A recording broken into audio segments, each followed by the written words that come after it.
Hello, good afternoon. So today I'll be featuring Lixada folding portable stove. I'll be going to that place in that area where I usually cook there near the where the bamboo plant is.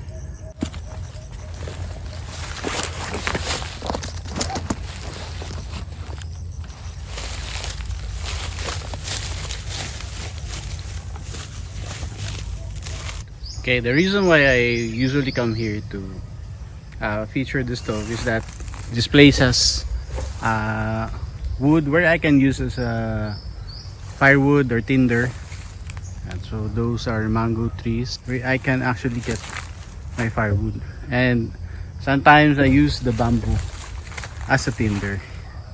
Okay, so that's why I need to come here instead of just another place in the farm. And also it's more quiet here, so I can continuously record without any interruption.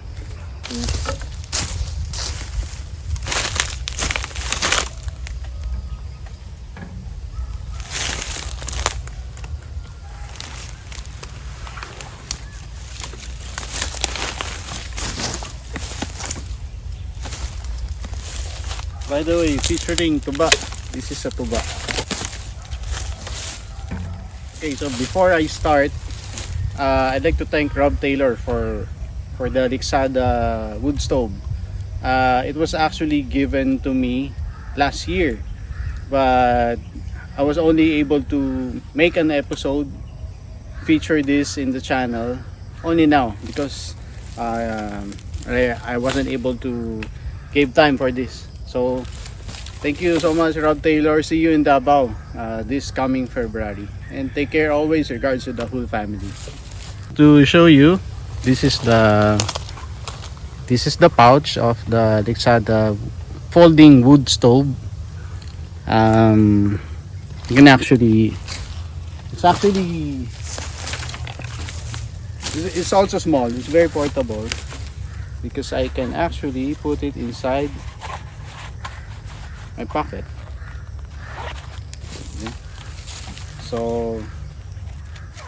Okay, so this will be very useful for campers because it's very portable.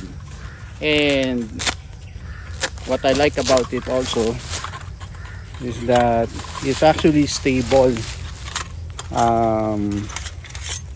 So this is the stove, the folding stove, and there is actually an ashtray included here that will act as a base. So all you have to do is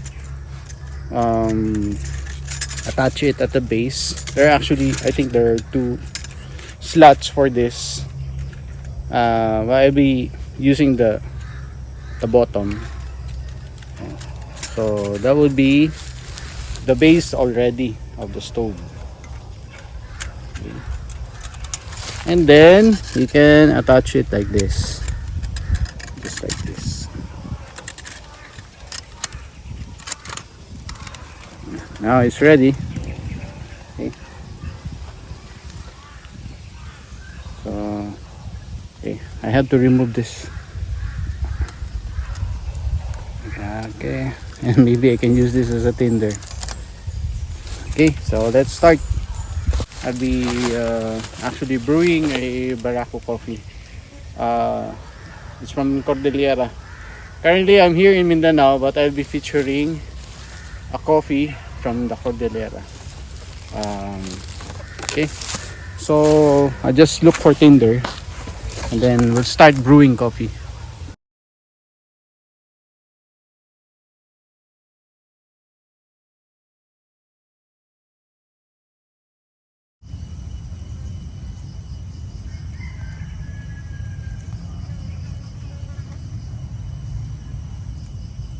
I'm also using twigs that I've just picked up on my way here, so that I won't be able to disrupt disturb the trees here.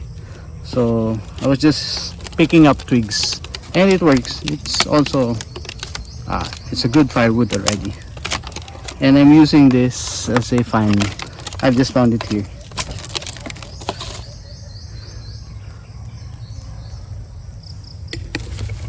So we'll just wait for the water to boil, and then that's the time we add coffee to the mixture.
Okay, so we're done.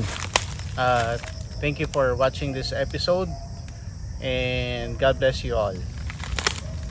73.